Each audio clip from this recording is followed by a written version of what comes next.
Hello viewers, welcome to my channel.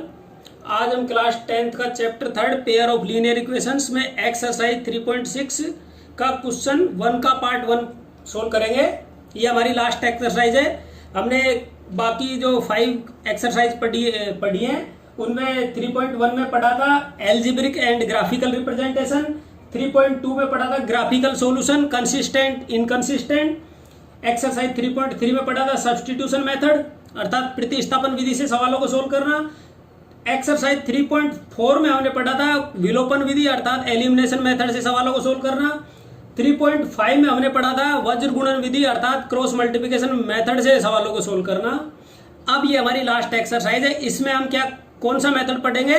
मैंने आपको introduction में ये सारे मेथड बता रखे हैं। इसमें से ये लास्ट मेथड है कि जो हमें इक्वेशंस दी गई हैं, the pair of equations reducible to the pair of linear equations अर्थात ऐसे समीकरण युग्म जिन्हें रेखीय समीकरण युग्म के रूप में परिवर्तित किया जा सकता हो, उनको हम यहां पर सोल्व करेंगे।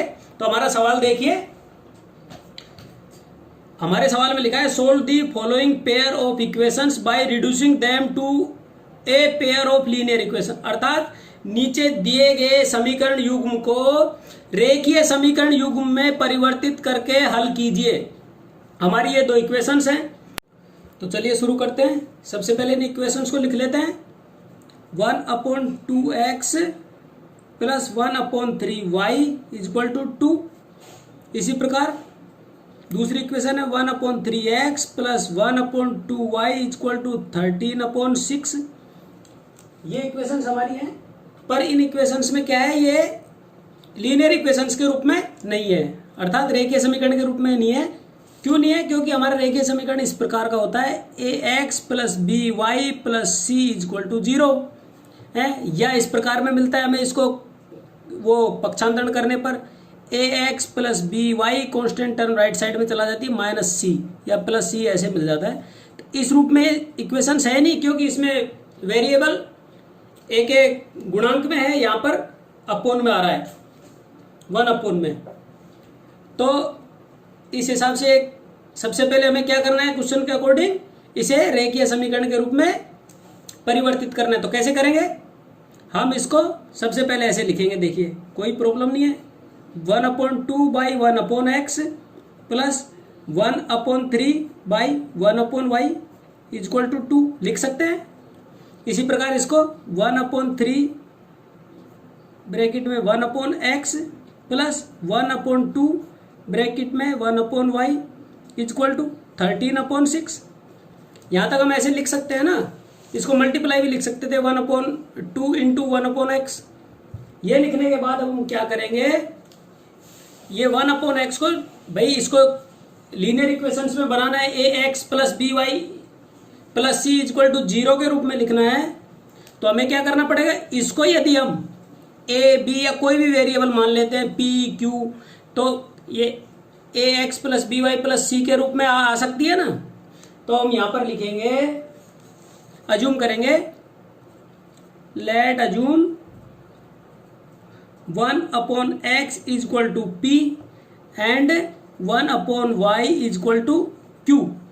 ये हमने p और q में 1/x और 1/y को मान लिया। तो अब हमारे पास इक्वेशंस क्या बन जाएगी, 1/2 into P plus 1/3 into Q equal to 2। इसी प्रकार इक्वेशन 2 भी ये बन जाएगी 1/3 equal to into P plus 1/2 into Q equal to 13/6। अब इनका एलसीएम ले लेते हैं हम, यहाँ पर 3 और 2 का 6 एलसीएम आ गया। तो ये क्या बन गया, 3p प्लस 3 2 जा 6 होता है, तो 2q इक्वल टू 2। ये हमारी इक्वेशन 1 बन गई। इसको वज्र गुणन करेंगे तो हमारे पास इक्वेशन क्या आएगी, ये ऊपर की तरफ मल्टीप्लाई हो जाएगा 6 2 से, तो 3p plus 2q equal to 12। ये हमारी इक्वेशन 1 लीनियर इक्वेशंस के रूप में आ गई। इसी प्रकार अब हम इक्वेशन 2 को लेते हैं। इक्वेशन 2 हमारे पास क्या आएगी, हमने इसका भी एलसीएम 6 लिया, तो ये हो गया 2p प्लस 2 3 जा 6, तो 3q इक्वल टू 13/6। अब इसमें देखिए यदि हम क्रॉस मल्टीप्लिकेशन करेंगे तो ये कोफिशिएंट 6 दोनों साइड से मल्टीप्लाई होगा, अर्थात दोनों तरफ कॉमन आएगा, तो इसे हम यहाँ पर यहाँ कैंसिल कर देते हैं।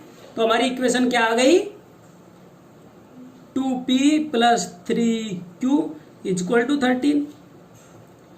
ये हमें इक्वेशन 2b लीनियर इक्वेशंस के रूप में मिल गई। किस प्रकार मिल गई, देखिए हम एक इक्वेशन को लेकर बताता हूं मैं आपको कि हमारी इक्वेशन 1 है 3p + 2q, ये माइनस का 12 है, इसको इधर की तरफ ले आएंगे, वो प्लस का 12 है, इसको लेफ्ट साइड में ले आएंगे, -12 इक्वल टू c, वो इक्वल टू 0। यही इक्वेशन हमारी जनरल फॉर्म में है ax by + c। तो देखिए इसमें a 3 हो गया, ये वाला x की जगह p आ गया, b क्या हो गया इसमें 2 कोफिशिएंट, और वेरिएबल y की जगह इसमें हमने क्या रखा है q, और c की जगह आया -2। ये -2 को यहाँ पर +2 था जनरल फॉर्म में, यदि ये माइनस आता है तो इसको राइट साइड में ले जाएंगे तो +2 12 हो जाएगा। तो देखिए यहाँ पर +12 आ रहा है। इस प्रकार ये रेखीय समीकरण में बन गया। हमारे सवाल में यही कहा गया था कि जो दिया गया सवाल है उसे लीनियर इक्वेशन में लिखिए तथा उसे सोल्व कीजिए। अब हम यहाँ पर आ गए, तो अब हमें क्या करना है, किसी भी स्पेसिफाई मेथड दिया हुआ नहीं है कि भाई इसे एलिमिनेशन मेथड से सोल्व कीजिए या क्रॉस मल्टीप्लिकेशन से, किसी भी सुटेबल मेथड से सोल्व करना है। तो अब यहाँ पर हम देखते हैं, हम इसे यदि एलिमिनेशन मेथड से सोल्व करते हैं तो हमें देखिए दोनों इक्वेशनों को किसी एक कोफिशिएंट से मल्टीप्लाई करना पड़ेगा। जैसे इसको करेंगे तो इसको 2 से करना पड़ेगा और इक्वेशन 2 को 3 से मल्टीप्लाई करना पड़ेगा। तो दोनों इक्वेशनों को मल्टीप्लाई करना है तो थोड़ा प्रोसीजर लेंदी हो जाएगा, इसलिए हम क्या करेंगे, दूसरे मेथड को अपनाएंगे। हम यहाँ पर लिखते हैं सब्स्टिट्यूशन मेथड, अर्थात इसे सब्स्टिट्यूशन मेथड से सोल्व करेंगे। तो यहाँ लिखेंगे by substitution method. Substitution method में मैंने आपको बताया था स्टेप फर्स्ट क्या होता है। स्टेप फर्स्ट में कोई भी क्वेश्चन दिया गया है स्टेटमेंट के रूप में या कैसे भी, उसे सबसे पहले एल्जेब्रिक फॉर्म में लिखिए। स्टेप 2 में जो दो इक्वेशन आएंगे उनमें से किसी एक इक्वेशन को वन वेरिएबल टर्म में लिखिए, पी ए के रूप में, या वन वेरिएबल टर्म मतलब एक्स के रूप में या वाई के रूप में लिखिए। तो यहाँ पर हमारे पास वेरिएबल क्या है, पी और क्यू है। तो अब हम इसको इक्वेशन 2 को क्या है, वेरिएबल पी के रूप में लिख लेते हैं। तो यहां पर हम लिखेंगे फ्रॉम इक्वेशन 2, ये 2 है हमारी इक्वेशन, तो 2p इक्वल टू पक्षांतरण करेंगे तो 13 - 3q बराबर, this implies p equal to कितना हो गया, 13 - 3q/2। ये हमारी वन वेरिएबल p के रूप में इक्वेशन 3 बन गई। ये हमारी इक्वेशन 3 है। सब्स्टिट्यूशन मेथड में स्टेप 3 हमारा क्या होता है, जो वन वेरिएबल टर्म प्राप्त होती है उसे किसी दूसरी इक्वेशन में पुट कीजिए। हमने वन वेरिएबल टर्म किसे बनाया, इक्वेशन 2 को। तो यहां पर हम लिखेंगे substitute this value of p in equation 1। Equation 1 में p की वैल्यू पुट करने पर हमारी इक्वेशन 1 क्या है, 3, p की जगह क्या आएगा, 13 - 3q/2 plus 2q equal to 12।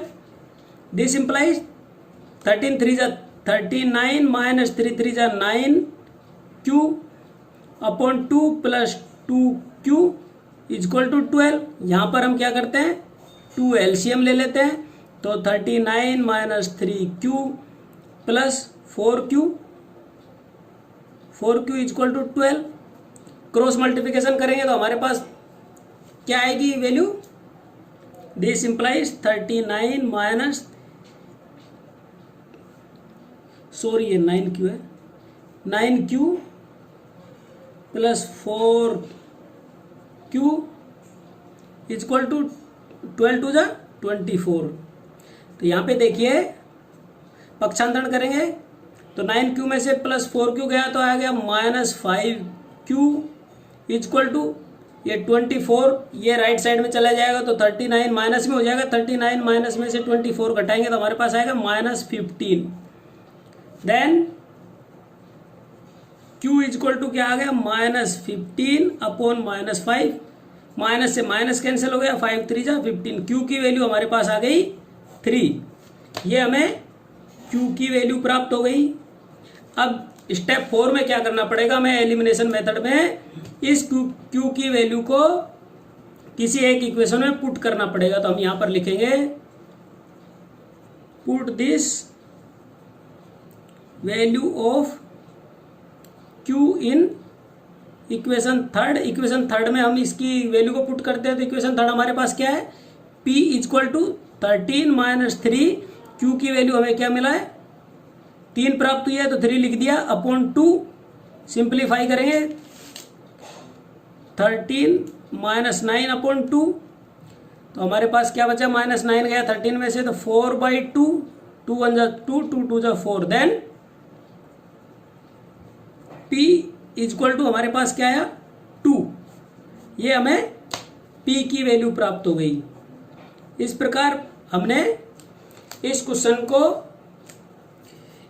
रेखीय समीकरण में कन्वर्ट कर P और Q की वैल्यू प्राप्त कर ली, किंतु हमारा सवाल अभी सोल्व नहीं हुआ, क्योंकि हमें इस क्वेश्चन में टर्म क्या दी गई थी, x और y के रूप में दी गई थी, पर वो क्या फ्रैक्शनल में दी गई थी टर्म्स वेरिएबल की, इसलिए हमने इसको P और Q माना।